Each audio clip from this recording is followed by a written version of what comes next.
Congress party బలం అవుతుంది, అయి తీరుతుంది. 2019కే అవుతుంది. ఇదేం ఆశ్చర్యపోవాల్సిన అవసరం లేదు, లేకపోతే ఇదేదో అసాధ్యమని అనుకోవాల్సినటువంటి అవసరం లేదు. ఇది సాధ్యమవుతుంది. కారణం ఈరోజు కొంతమంది ముసుగులు తొలగిపోయినాయి. బాబు మోడీ బ్రహ్మాండమైనటువంటి జోడీ అని 3 సంవత్సరాల్లో ఆంధ్రప్రదేశ్ ప్రజలకు చుక్కలు చూపించినారు. ఇచ్చిన హామీలు ఒక్కటి అమలు కాలేదు. రాష్ట్రానికి పంగనామాలు పెట్టినారు. ప్రత్యేక హోదా విషయంలో, పోలవరం విషయంలో 5 లక్షల కోట్ల రూపాయల విలువైనటువంటి మేళ్లు కాంగ్రెస్ పార్టీ ఇస్తే వాటికన్నిటికి కూడా మంగళం పలికినారు. వారితో పాటు ఇప్పుడు నేను సైతమని జగన్ పార్టీ అధ్యక్షుడు జగన్మోహన్ రెడ్డి గారు వాళ్ళతో చేరిపోయినారు. 3 సంవత్సరాల తర్వాత అతను అంటాడు, బీజేపీకు నేను పూర్తిగా సపోర్ట్ చేస్తున్నానన్నారు. ముసుగు తొలగిపోయింది. రాష్ట్రపతి ఎన్నికల్లో మాకు సపోర్ట్ చేయమని ప్రధాని అడగలేదట. అతను చెప్పిన మాట, నేను చెప్పే మాట కాదు. రాష్ట్రపతి ఎన్నికల్లో క్యాండిడేట్ ఎవరో తెలియదు, ఇంకా నోటిఫికేషన్ రాలేదు. అయినా ఇతనే స్వచ్ఛందంగా పోయి బీజేపీ అభ్యర్థికి మా సపోర్ట్ అన్నారు. బీజేపీకి సంపూర్ణమైనటువంటి మద్దతు గత 3 సంవత్సరాలుగా ఇస్తా ఉన్నామన్నారు. ఇంత ద్రోహం చేసినటువంటి బీజేపీకి, వారితో మిలాఖత్ తెలుగుదేశానికి ఈరోజు సపోర్ట్ చేయడం అంటే, జగన్మోహన్ రెడ్డి గారు వెళ్ళి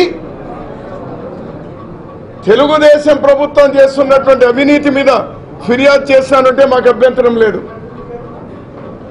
మిర్చి రైతులకు ధర కావాలంటే మాకు అభ్యంతరం లేదు. అగ్రిగోల్డ్ వాళ్ళకు న్యాయం జరగాలి అంటే డిమాండ్ చేస్తే మాకు అభ్యంతరం లేదు.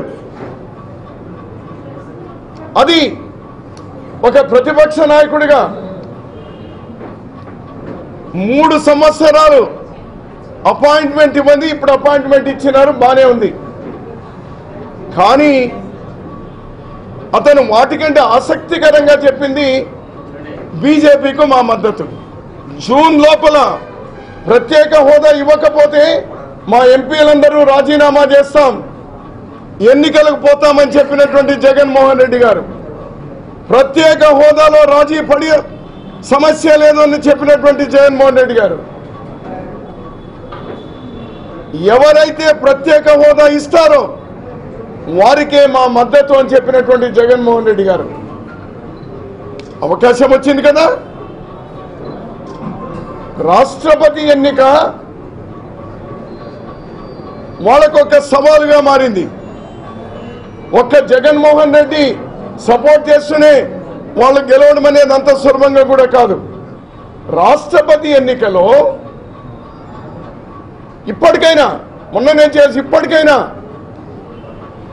జగన్మోహన్ రెడ్డి గారికి మేము సూచిస్తా ఉన్నాం, మీకు నిజాయితీ ఉంటే, ప్రత్యేక హోదా మీద నిజంగా మీకు నిజాయితీ ఉంటే మోడీ గారి మీద ఆ కండిషన్ పెట్టండి, ప్రత్యేక హోదా ఇవ్వండి, మేము మీకు సపోర్ట్ చేస్తాము అని. జగన్మోహన్ రెడ్డి గారికే కాదు, చంద్రబాబు నాయుడు గారికి కూడా సూచిస్తా ఉన్నాం. ఎలక్షన్ల కోసం పుట్టిన పార్టీ కాదు కాంగ్రెస్ పార్టీ. ఈ దేశ స్వాతంత్రం కోసం, ఈ దేశం సమానంగా అందరినీ చేయడానికి కోసం.